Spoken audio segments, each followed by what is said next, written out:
on, you know when you scratch a good itch. It's pretty magical. Number 10. Alex's Pocket Elf. When Alex desperately needs to pass her Spanish class in order to go on a date with her crush, she enlists some magical help in the form of a Spanish-speaking pocket elf to cheat on her test. Justin catches her with the elf, and Alex makes up a weak lie about a retainer to cover for herself, and doubles down when Justin calls her out on it. You don't have a retainer. You don't know what goes in my mouth? Her retort itself could easily be taken the wrong way without context, but what the pocket elf says in response makes the whole scene just feel creepy. What a beautiful mouth it is, señorita! Hearing a presumably adult elf compliment a teenage girl's mouth is just not what we expected or wanted from a Disney Channel show. So what? So what is you're in trouble? Number 9. A horror movie parody. Due to some magical mishaps while trying to sneak into an R-rated movie, Alex somehow finds herself literally in the movie. The totally cheesy horror movie is filled with references to some of the most annoying and unrealistic scary movie cliches, like pillow fights between sorority sisters and girls running right into the showers to escape the killer.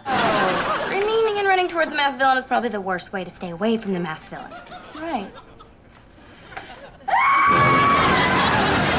Obviously, nothing actually R-rated happens in these scenes, but they're still clearly paying homage to the horror genre as a whole. Justin, stand up! Forget about me, Alex! Save yourself! Seriously, Justin, just stand up. Okay. These jokes are entirely for the parents who might be watching with their kids, as it's very unlikely that the children watching have seen the types of movies this episode is parodying. I'm just a kid. I don't even know what I'm doing in this scary movie. Me neither. This was all my agent's idea. Number 8. Mistaken Identity. As Justin shares a hug with his vampire girlfriend, Juliet, she remarks that Justin's hand is a little too close to her backside for comfort. Yeah, Justin, your hand's a little low on the hug there. Oh. Always the gentleman, Justin apologizes and goes to move his hand, just as Alex reveals it was actually her touching Juliet with a fake hand. That's just me.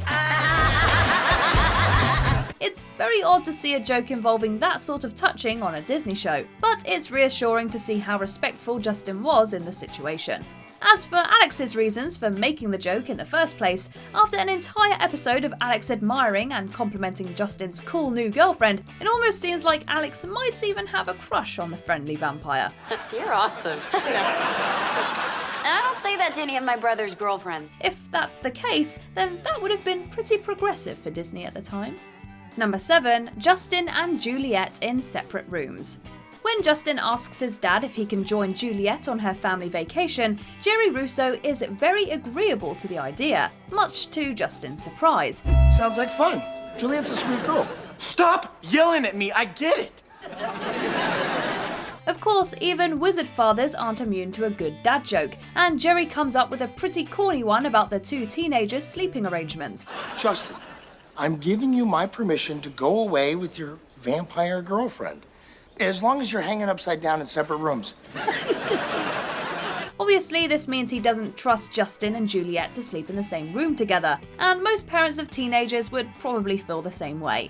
This joke isn't very subtle, but might even have taken some kids a few years to fully understand why Juliet and Justin couldn't share a room. Yeah, something about us getting too serious too fast. Number 6. The supermodel in Justin's bedroom. In order to save a prestigious fashion show being put on by Harper's boss, Mr. Frenchie, Alex must bring Justin's poster of fictional supermodel B.B. Rockford, played by Cindy Crawford, to life. She's even prettier in person.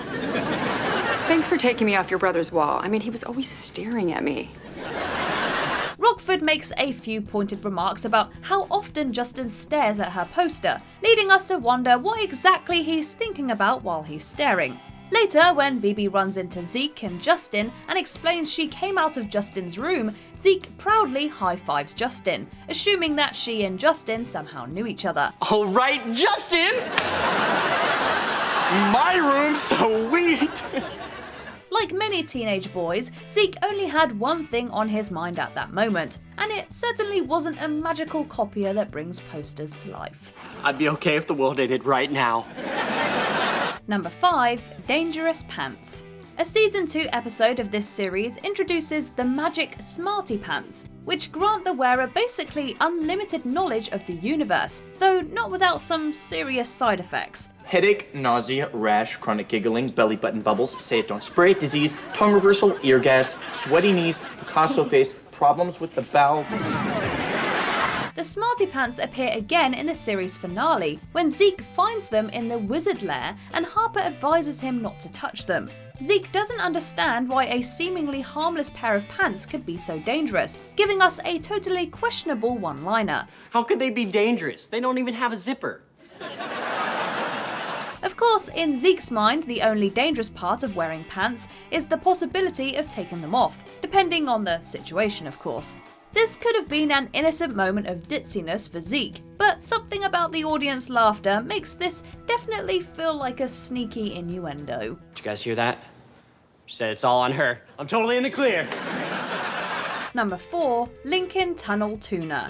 At the Russo family's new sandwich idea meeting, Justin debuts his sandwich naming dice to come up with new names for menu items. One has the name of New York City locations, the other, various sandwich meats. Unbeknownst to Justin, Alex has rigged the dice to only land on Lincoln Tunnel Tuna, which the whole family agrees is a gross-sounding name for a sandwich.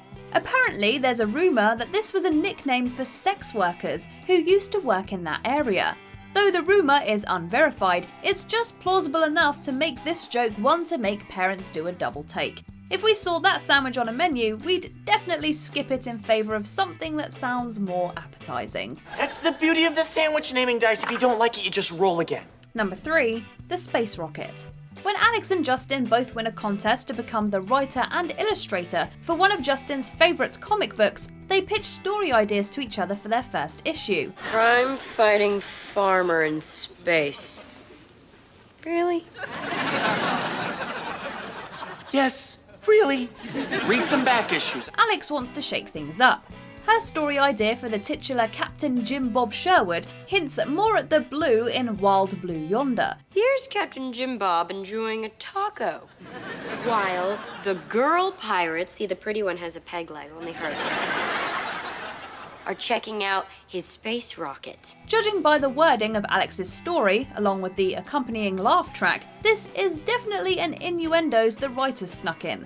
They easily could have said spaceship instead, and avoided any double meanings. I don't want to hear it. These aren't the things that Captain Jim Bob Sherwood does. He has a girlfriend. Admittedly though, this joke truly does capture Alex's mischievous side, even if most of the kids watching likely didn't fully understand it. Number 2. Justin's Vitamins. Everyone's gotten a sketchy spam email trying to sell them something, including the eldest Russo wizard Justin, who complains about an abundance of misleading inbox filler. Why don't they just email you the results like they do with all contests nowadays? Because every time I open up an email that says I won a contest, it's really just someone trying to sell me vitamins. The joke is, of course, that Harper walks in moments later and reveals that Justin has fallen for the scam and bought the vitamins. This joke only gets more questionable when you think about what kinds of vitamins they could be. They're not exotic, sir. You can get them on any street corner in New York. One can't help but think about the infamous ads for certain male enhancement pills that are notoriously sketchy and appear often in online spam. Oh, this cannot be good.